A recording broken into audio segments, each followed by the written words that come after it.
మార్కాపురం జిల్లా కార్యవర్గ సమావేశం మార్కాపురం పట్టణంలో కామ్రేడ్ రవీంద్రబాబు గారి అధ్యక్షతన జరిగింది. ఈ సమావేశంలో సిపిఐ నేతృత్వంలో దేశంలో రాష్ట్రంలో జరుగుతున్నటువంటి అనేక రాజకీయ అంశాలపైన చర్చించి పాలకులు అవలంబిస్తున్నటువంటి ప్రజా వ్యతిరేక విధానాలపైన భవిష్యత్ పోరాటాలకు శ్రీకారం చుట్టాలని చెప్పి ఈ సమావేశం చర్చించడం జరిగింది. అందులో ప్రధానంగా నరేంద్ర మోడీ గారు భారతదేశ సార్వభౌమాధికారాన్ని అమెరికాకు తాకట్టు పెట్టి దేశ పరువు ప్రతిష్టలను మంటగలుపుతూ ఉన్నాడు. అమెరికా యుద్ధోన్మాదానికి ప్రత్యక్షంగా పరోక్షంగా సహకరిస్తూ దేశంలో అనేక రకాలైనటువంటి సమస్యలకు కారణభూతమవుతూ ఉన్నాడు.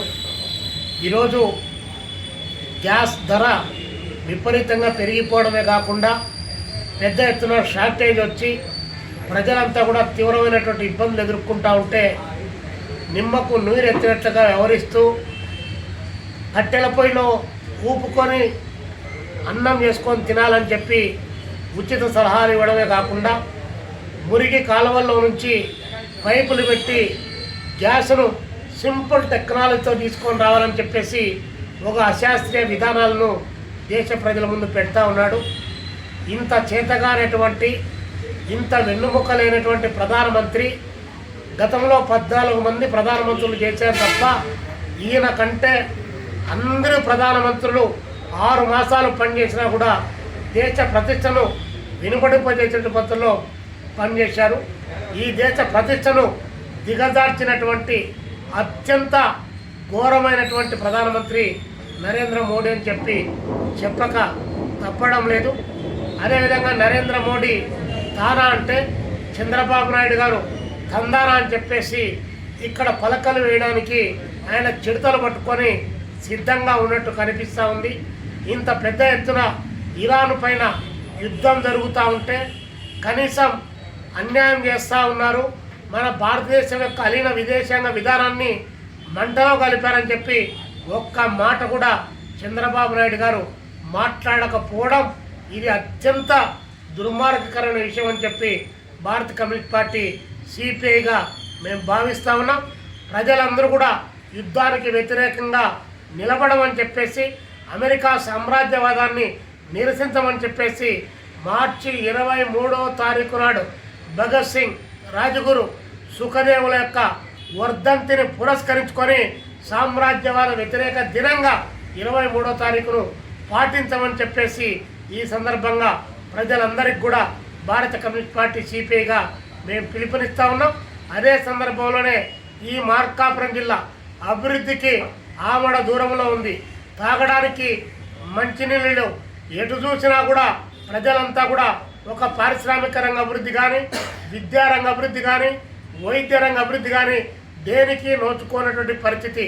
గత 30 సంవత్సరాల కాలంగా వెలుగొండ ప్రాజెక్టును అదిగో పూర్తి చేస్తాం, ఇదిగో పూర్తి చేస్తామని పాలకులు మారినప్పుడల్లా వంచనతో కూడినటువంటి తప్పుడు వాగ్దానాలు చేయడమే తప్ప ఆచరణలో ఈ ప్రాజెక్టుకు సఫిషియెంట్గా నిధులు కేటాయించి పూర్తి చేసినటువంటి పాపాన పోలేదు.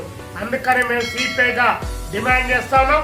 స్టాట్యూరీ బడ్జెట్ కేటాయించి రేపు రానున్నటువంటి 2026 నాటికి పూర్తిగా వెలుగొండ ప్రాజెక్టును పూర్తి చేసి ఈ జిల్లాతో పాటు కడప జిల్లాకు, నెల్లూరు జిల్లాకు దాదాపు 30 లక్షల మందికి తాగునీరు, అదేవిధంగా 4,50,000 ఎకరాలకు సాగునీరు అందించడానికి చర్యలు తీసుకోవాలని చెప్పి సిపిఐగా మేము డిమాండ్ చేస్తూ ఉన్నాం.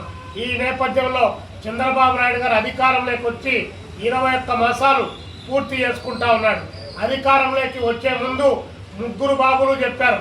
పవన్ కళ్యాణ్ బాబు గారు చెప్పారు, చంద్రబాబు గారు చెప్పారు, యువగలంలో పాదయాత్రలో లోకేష్ బాబు గారు కూడా 3 బాబులు చెప్పారు. మేము అధికారంలోకి వస్తే రాష్ట్రంలో ఇల్లు లేనటువంటి పేదలకు మేము గ్రామీణ ప్రాంతాల్లో 3 సెంట్లు ఇస్తాం, పట్టణ ప్రాంతాల్లో 2 సెంట్లు ఇస్తాం. అదేవిధంగా ఇల్లు కట్టుకోవడానికి 4 లక్షల రూపాయలు ఆర్థిక సాయం చేస్తాం. అధికారంలోకి వచ్చినటువంటి 6 మాసాల కాలంలో టిడ్కో ఇల్లు లబ్ధిదారులకు స్వాధీనం చేస్తామని చెప్పి నమ్మబలికారు. నట్టెట్లు ముంచారు. 2 సెంట్లు కాదు, 3 సెంట్లు కాదు, కనీసం గత ప్రభుత్వం ఇచ్చినటువంటి ఆ భూములకైనా కూడా ఏదైనా డబ్బులు కేటాయించి ఇల్లు కట్టుకోవడానికి అవకాశం ఇచ్చారంటే అది కూడా చేయనటువంటి పరిస్థితి ఒకవైపున కనిపిస్తూ ఉంది. ఇంకొక వైపు నుండి మేము 4,000 రూపాయలు పెన్షన్లు ఇస్తున్నామని చెప్పి బలంగా చెప్తున్నారు. మేము కూడా యాక్సెప్ట్ చేస్తున్నాం. 4,000 పెన్షన్లు ఇస్తున్నారు. బట్ కానీ ఈరోజు రాష్ట్రంలో 7 లక్షల మంది పైచిలకు పెన్షన్దారులకు మీరు పెన్షన్లు రద్దు చేస్తూ ఉన్నారు. ఎవరి మంతు ఒంటరి మహిళకు, వితంతు మహిళకు, అదేవిధంగా 40% వికలాంగులకు సంబంధించి వాళ్లకు వికలాంగుల పర్సెంటేజీ తక్కువ ఉందని చెప్పేసి వారిని వికలాంగుల పర్సెంటేజ్ ఎక్కువ ఉన్నా కూడా రద్దు చేసేటువంటి దృక్పథంతో ఈరోజు వికలాంగుల పెన్షన్లు కూడా రద్దు చేస్తూ ఉన్నారు. కాబట్టి మేము సిపిఐగా ఇల్లు, ఇంటి స్థలము, రేషన్ కార్డు, పెన్షను, గ్రామీణ ప్రాంతాల్లో దళిత వాడల్లో ఎవరైనా చనిపోతే పూడ్చుకోవడానికి శ్మశాన వాటికలు, అదేవిధంగా మిగులు భూములుగా ఉన్నటువంటి లక్షలాది ఎకరాల మిగులు భూములు అధికార పార్టీ పేరుతో 100 ఎకరాలు ఆక్రమించుకున్నటువంటి భూ కబ్జాకోరులకు భరతం బట్టి పేద వర్గాలకు ఒక్కొక్క వ్యవసాయ కార్మికుడికి 1 హెక్టార్ భూమిని పంపిణీ చేయాలని చెప్పి డిమాండ్ చేస్తా ఉన్నాం. ఈ డిమాండ్ల సాధన కోసం 24వ తారీఖు రాష్ట్ర వ్యాప్తంగా 28 జిల్లాల్లో అన్ని మండల కేంద్రాల్లో వేలాది సచివాలయాల పరిధిలో పెద్ద ఎత్తున ఆందోళన చేసి ఈ రాష్ట్ర ప్రభుత్వానికి ప్రజల యొక్క గోడును, వారి ఘోషను వినిపించేటువంటి కార్యక్రమానికి శ్రీకారం చుట్టాం. ఇల్లు కావాల్సిన వాళ్ళు, ఇంటి స్థలం కావాల్సిన వాళ్ళు, సాగు భూములు కావాల్సిన వాళ్ళు, పెన్షన్లు కావాల్సిన వాళ్ళు, ప్రభుత్వం ఇచ్చేటువంటి సౌకర్యాలు అందనటువంటి సమిష్టిగా ఉన్నటువంటి సబ్బంటు జనం 24వ తారీఖు కమ్యూనిస్టు పార్టీ ఇచ్చేటువంటి పిలుపులో పాల్గొని ఈ కార్యక్రమాన్ని విజయవంతం చేయడం ద్వారా ఈ కూటమి ప్రభుత్వం అవలంబించినటువంటి ప్రజా వ్యతిరేక విధానాలపైన నిలవేసి హక్కులు సాధించుకోవడానికి సిద్ధం కమ్మని, హక్కులు సాధించుకోవడానికి పోరాటం తప్ప వేరే మార్గం లేదని చెప్పి ఈ సందర్భంగా తెలియజేస్తూ చంద్రబాబు నాయుడు గారు కార్పొరేట్ల ప్రయోజనాల కోసం ఒక కట్టు బానిసలాగా పనిచేస్తున్నాడు తప్ప పేద వర్గాల ప్రయోజనాల కోసం ఏ మాత్రం కూడా ఈరోజు పనిచేయడం లేదన్నటువంటిది ఆయన భూములు కార్పొరేట్ల కట్టబెడుతున్నటువంటి పందారం చేస్తున్నటువంటి విధానాలు చూస్తేనే అర్థమవుతుంది.